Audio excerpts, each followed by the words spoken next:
Talk of sustainability is everywhere today, and along with it, a growing awareness of the linear model of our existing economy.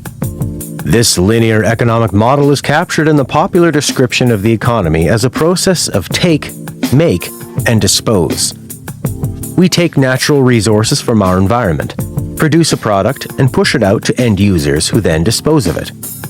This used to not be such a problem. However, as the economy has grown and reached planetary limits, inputs are appearing more limited and outputs have become increasingly detrimental to ecosystems. To give us some appreciation for just how inefficient this overall linear model is, the Rocky Mountain Institute estimated in the year 2000 that the flow of natural materials globally is 500 billion tons per year, but only 1% is put into durable products, and still there 6 months later. The other 99% is waste.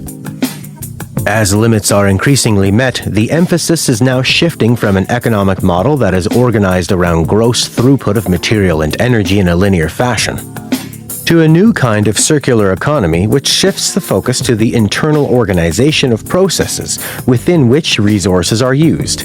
It aims to optimize for the overall service delivered, rather than the gross throughput of products.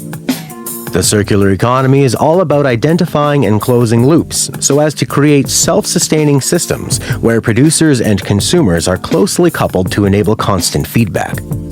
For example, food production, consumption, and disposal might be organized to be part of the same closed cycle.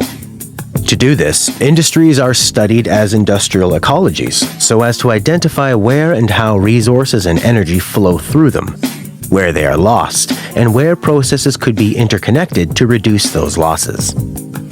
In a circular system, resource input and waste, emission, and energy leakage are minimized by slowing, closing, and narrowing energy and material loops. This can be achieved through long-lasting design, maintenance, repair, reuse, remanufacturing, refurbishing, or recycling. This is a regenerative approach where things are being constantly repurposed to serve new functions. The challenge of achieving a sustainable form of development is shifting the emphasis from discrete one-off products to looking increasingly at how they can evolve through their full life cycle. This is a fundamental switch in paradigm from designing systems that are inherently degenerative to systems that are inherently regenerative over time. Developing a truly circular economy requires diversity and the interconnecting of different systems.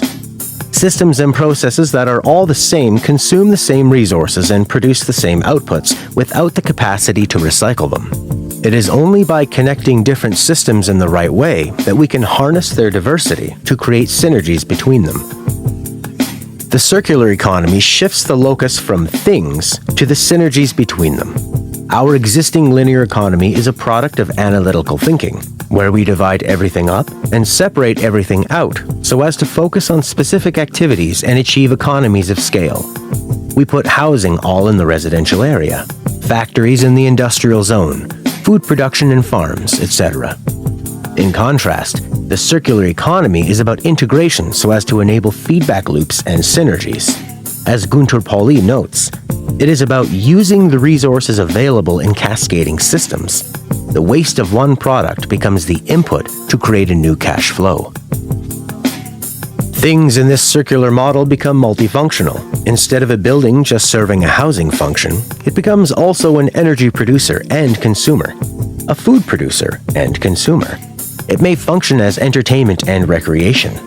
This multifunctionality works to not just close loops, but also create more resilient systems because they are more self-sufficient and less dependent. As the circular economy is not about any individual product or thing, it is rather about changing the organization of whole systems, it requires systems thinking. As the Ellen MacArthur Foundation notes, the circular economy isn't about one manufacturer changing one product. It is about all of the interconnected companies that form our infrastructure and economy coming together. It's about rethinking the operating system itself.